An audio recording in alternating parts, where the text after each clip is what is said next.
Governor Gavin Newsom, he was at that Munich security conference, had a lot to say. I want to play you Governor Newsom, and then we're going to hear a little bit of Donald Trump's response, and then I'm sure Rick's got a lot to say. Let's go, Governor Newsom at the Munich security conference. I hope, if there's nothing else I can communicate today, Donald Trump is temporary.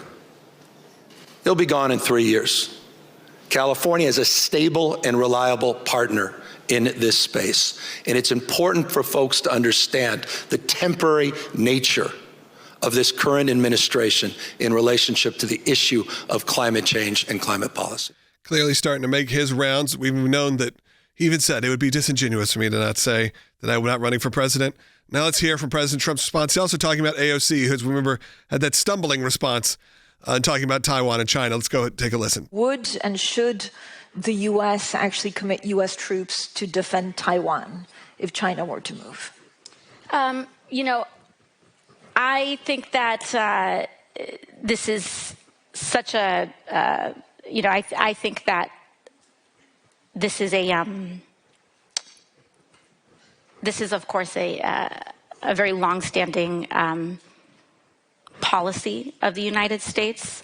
And I think what we are hoping for is that we want to make sure that we never get to that point.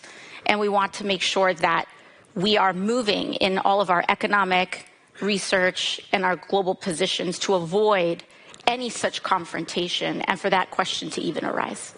I watched AOC answering questions in Munich. This was not a good look for the United States.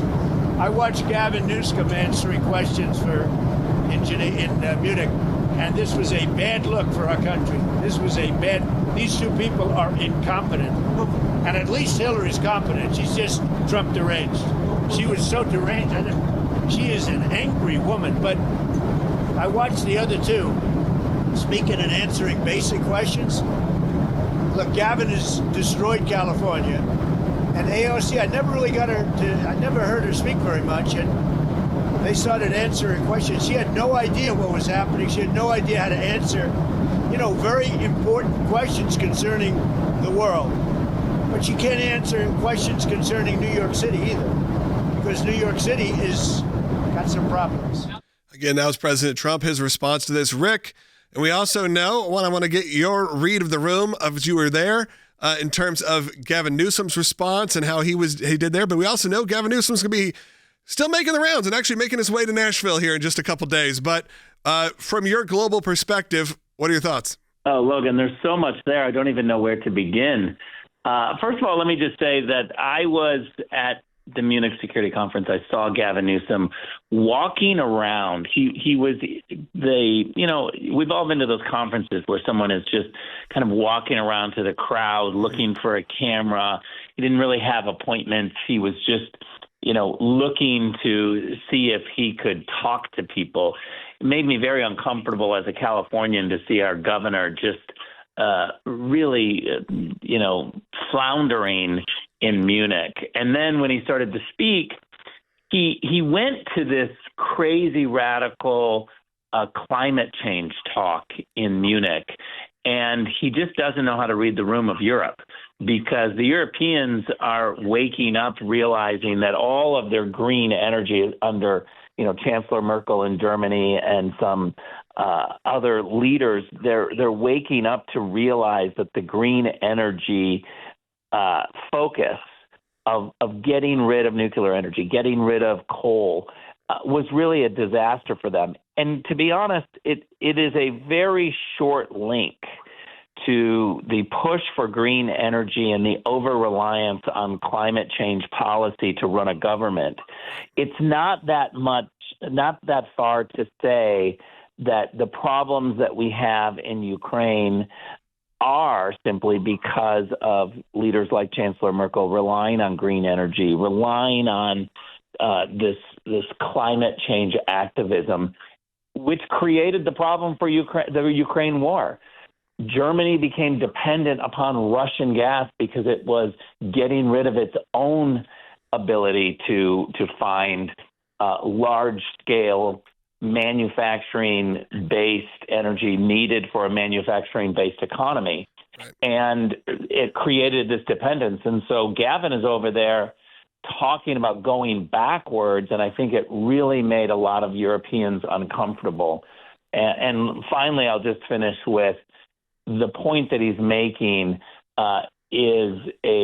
about climate change and these new environmental policies is a terrible issue for the car industry. The car industry does not want to make two different types of automobiles, one for California, one for the rest of the world. That's exactly what Gavin is pushing. And doing that in Germany with the German car manufacturers is a disaster. Yeah, it just seems like he can't read the room in those moments. And that's been maybe a problem with Gavin Newsom in general, is when you get to these moments where he could be that shining star that he wants to be.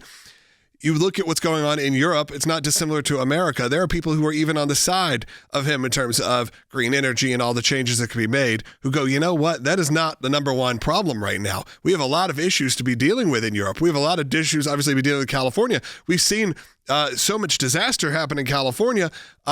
Start cleaning up your own backyard, if you will. But we also know that there's a lot of big issues that are not dissimilar to where America is right now, where even those who care about green energy, and it may be a little bit down their list of priorities right now when you feel like your city is burning. Well, one thing is clear is that I think President Trump has done a very good job of reminding the world that Republicans want responsible energy policies, sure, responsible environmental policies. Nobody wants dirty water, dirty air, but having California demand that a car is uniquely manufactured just for California, which is what Gavin has demanded and what is happening right now, a completely different car to be shipped to California.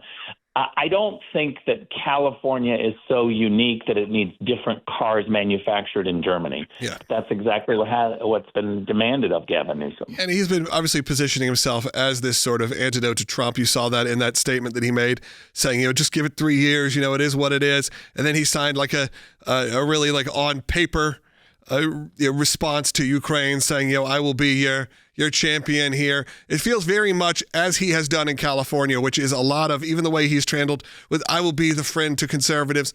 It's a lot of paper and it's a lot of fluff. It's a lot of spending too. Let's be really clear. He has never been able to get a handle on a budget because he doesn't care. He just spends taxpayer money.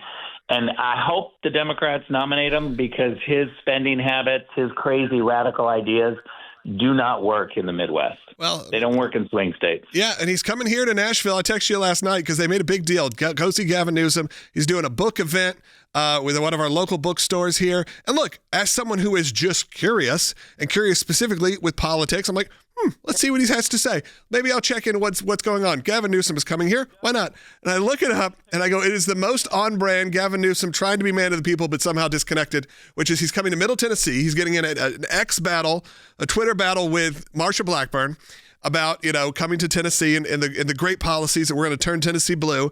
And then you start reading about this book event.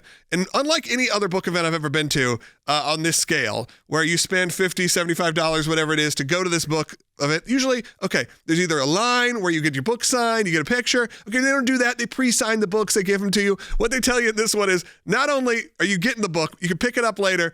Gavin does not have time to sign these 100 books. So sorry, unsigned, man of the people, as you are. I hope I get to see a picture of you and Gavin at that book signing. I hope you go. I would love to do it. I told you, open door, I said that already. I said, you know what, if he's in town, if he is the man of the people, I'm happy to hear from him. I'm happy to talk with him because I think, I believe, like you, Rick, that California and New York City and these places, they are shining stars, if you will, this country. They can be at least once again. And they were at one point, and I'm not abandoning ship on California, and I'm not abandoning ship on New York. These are places that everyone in the world wants to visit, and there's a reason.